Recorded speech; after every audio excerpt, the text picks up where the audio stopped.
Bismillahirrahmanirrahim. Assalamualaikum warahmatullahi wabarakatuh.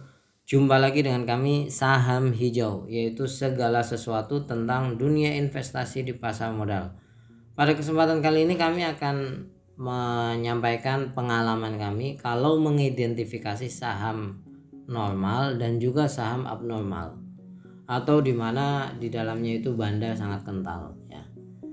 Jadi ini cara yang cukup mudah. Kenapa kami mengatakan ini cukup penting untuk mengidentifikasi mana saham normal dan mana saham abnormal? Karena gini, kalau Anda ingin menggunakan analisa fundamental secara efektif, maka enaknya diaplikasikan kepada saham yang normal, baik kenaikan maupun penurunan.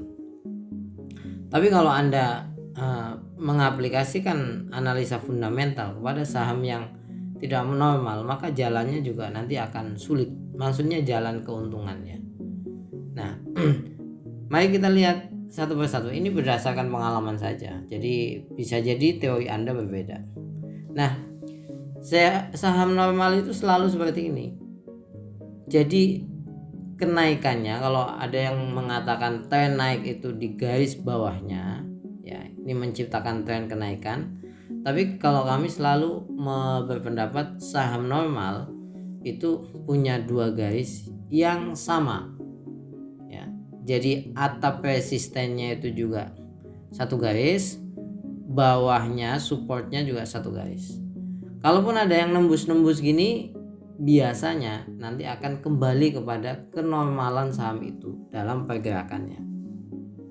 Kenapa saya katakan saham seperti ini saham normal? Ini contoh saham L saya.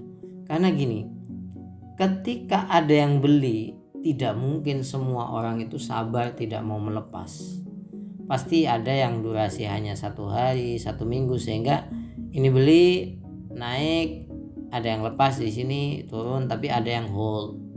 Ya, maka di sini mengalami kenaikan. Begitu juga dengan naik, di sini ada yang sudah jual, hold ya di sini. Jadi dia akan terus seperti itu.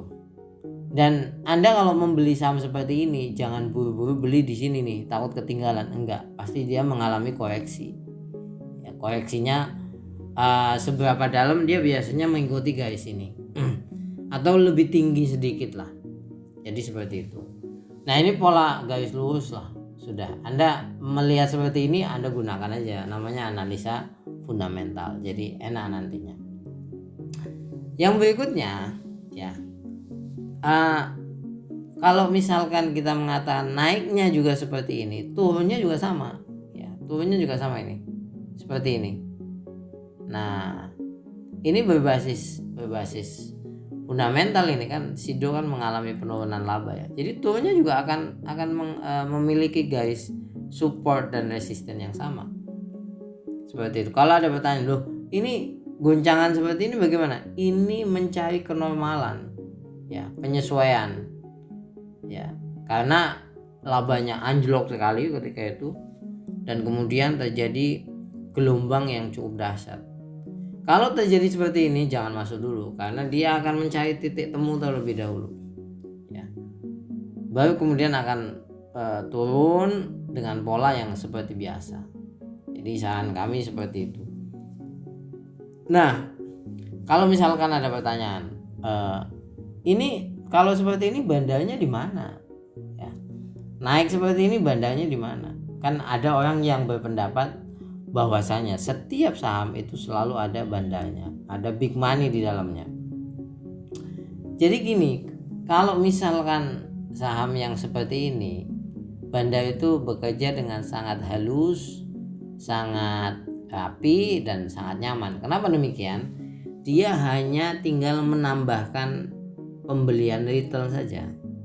Jadi dia tidak perlu memborong banyak ketika itu. Ada orang beli, kemudian dia tambah beli jadi tambah naik. Ada orang nanti jual, dia jual juga di sini. Nanti beli, dia tambah lagi naik. Seperti itu, udah dihitung, itu kalkulasi untuk markup dan kemudian kalkulasi berapa keuntungan yang didapatkan. Nah, ketika seperti ini juga bandar akan sangat enak. Jadi membuat saham itu bergerak lebih kelihatan logis. Bagaimana caranya? Ketika retail itu distribusi pelan-pelan, ini kan nanti retail akan terjadi distribusi perlahan-lahan kan, sedikit demi sedikit seperti itu. Dia akan nambah distribusi juga sedikit demi sedikit. Jadi misalkan retail pada waktu itu mengeluarkan transaksi sampai 10 miliar, 1 miliarnya ditambah oleh bandar, jadi turun terus dengan rapi seperti itu. Bahkan saham Bank BCA ini saya jangka panjang 3 tahun itu juga sama, akan memiliki pola yang seperti ini. Nah terus ini ya terus sama ya. Kalau misalkan ini ada penurunan di sini, ya nanti pada suatu waktu dia akan melonjak ya. Apalagi tahun 2024 bank dapat tren yang cukup kuat. Ini kan bisa kelihatan nih dari sini kenaikannya cukup signifikan. Nah seperti itu. Nah ada saham-saham yang orang menganggap fundamental is dead, saham abnormal, ya ini sulit dianalisa. Saham abnormal ini kalau kita tarik dengan garis tadi nggak bisa. Bagaimana kita naik garis di saham Apex yang seperti ini? Ini tren naik misalkan, saya garis seperti ini, nggak bisa. Karena apa? Dia akan mengalami lonjakan yang seperti ini. Inilah kenapa banyak orang mengatakan fundamental is dead. Sebetulnya menurut kami bukan fundamental is dead ya, tapi karena memang setiap saham yang seperti ini itu polanya memang berbeda. Ini saham yang bisa dikatakan mungkin dominan lah bandar itu di dalamnya. Jadi kuat dia menaikkan satu kali gitu. Kalau ada pertanyaan, oh berarti cepet dong bandar untungnya. Jangan salah, mereka itu akumulasi dari sini, sama durasi waktunya. Ya mereka punya kesabaran. Kalau kita baru masuk di sini kan jadi korban biasanya. Nah yang berikutnya, kalau menganalisa saham abnormal yang berikutnya adalah garisnya bisa tidak lurus ini, dan kemudian ada runcing jarum-jarum yang tajam. Ini sekali lagi Anda pakai analisa fundamental susah diterapkan. Dia akan punya pola tersendiri yang sesuka hati penjaganya atau supirnya di situ. Oleh sebab itu saya hanya ingin mengatakan seperti ini. Kalau Anda ingin menerapkan analisa fundamental secara menyeluruh, maka lebih baik terapkan pada saham-saham yang normal pergerakannya, ingat itu. Nah kemudian kalau Anda ingin meraih keuntungan yang singkat, ya cari-cari aja saham-saham yang abnormal seperti ini. Itu akan cepat Anda meraih keuntungan, tapi ya risikonya juga parah juga.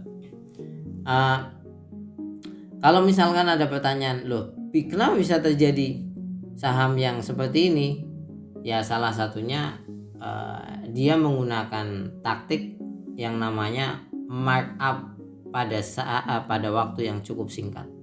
Basisnya bukan lagi fundamental, tapi sentimennya melonjak, ada sentimen harga minyak naik seperti itu, langsung dinaikkan. Jadi seperti itu. Ini untuk menjawab beberapa pertanyaan yang saya sering menyebut ini saham normal, ini saham abnormal. Jadi seperti itu. Terima kasih banyak, sampai ketemu lagi. Kalau ada pertanyaan cantumkan di kolom komentar. Kalau ada sanggahan apa yang kami sampaikan juga cantumkan di kolom komentar, karena apa yang kami sampaikan hanya berdasarkan pengalaman ketika kami mau masuk di saham yang berbasis fundamental. Sampai ketemu lagi. Assalamualaikum warahmatullahi wabarakatuh.